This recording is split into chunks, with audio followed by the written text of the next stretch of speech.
นะบางคนก็จะอ่านออกได้อยู่บางคนก็อาจจะไม่ค่อยเข้าใจสักเท่าไหร่นะยังไงก็ต้องมีคนเข้าใจอยู่แหละนะ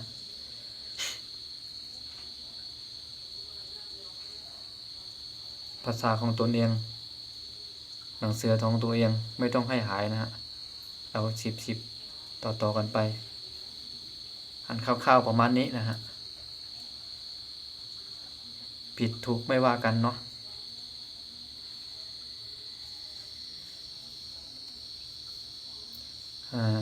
อิเสกาแค่กออิเสกาแค่ยักกออิเสกาแค่ยักซ้ำกออิเสกาแค่ซ้ำนากออิเสกาแค่ซ้ำเดกออิเสกาแค่ยักขึ้นกอก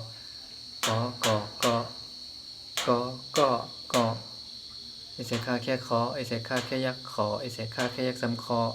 อิเสกาแค่ซ้ำนาคออิเสกาแค่ซ้ำเดคออิเสกาแค่ยักขึ้นคออิเสงาแค่งออิเสงาแค่ยักงออิเสงาแค่ยักจำงออิเสงาแค่จำนางออิเสงาแค่จำได้งออิเสงาแค่ยักขึ้นงอ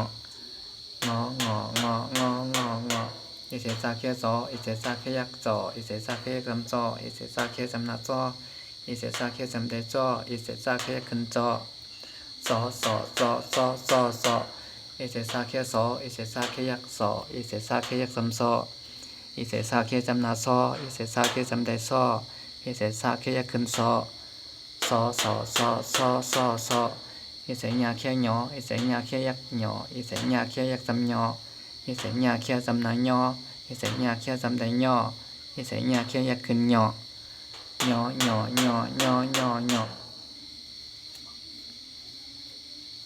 อิเสตาแค่ต่ออิเสตาแค่ยักต่ออิเสตาแค่จำต่ออิเสตาแค่จำนาต่ออิเสตาแค่จำได้ต่ออิเสตาแค่ยักขึ้นต่ออิเสทาแค่ทออิเสทาแค่ยักทออิเสทาแค่ยักจำทออิเสทาแค่จำนาทออิเสทาแค่จำได้ทออิเสทาแค่ยักขึ้นทออิเสนาแค่นออิเสนาแค่ยักนออิเสนาแค่ยักจำนออิเสนาแค่จำนานออิเสนาแค่จำได้นออิเสนาแค่ยักขึ้นนอ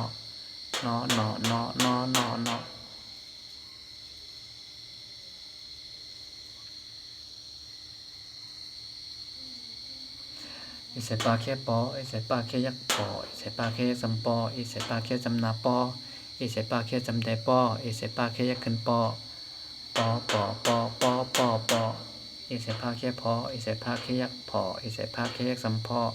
อิเสพาแค่จำนาพ่ออิเสพาแค่จำได้พ่ออิเสพาแค่ยักขึ้นพ่ออิเสฟาแค่ฟออิเสฟาแค่ยักฟออิเสฟาแค่ยักจำฟออิเสฟาแค่จำนาฟออิเสฟาแค่จำได้ฟออิเสฟาแค่ยักขึ้นฟอ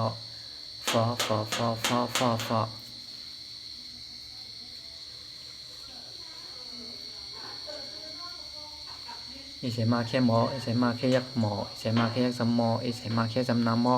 อิเสมาแค่จำได้มออิเสมาแค่ยักขึ้นมอ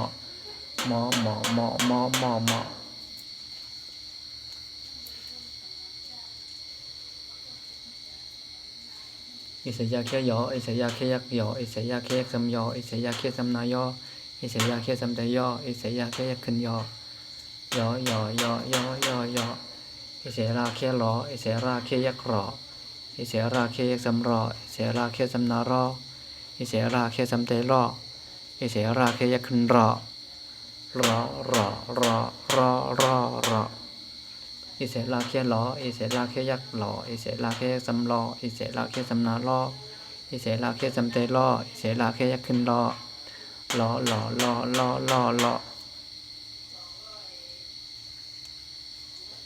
อิเสวาแค่วออิเสวาแค่ยักวอ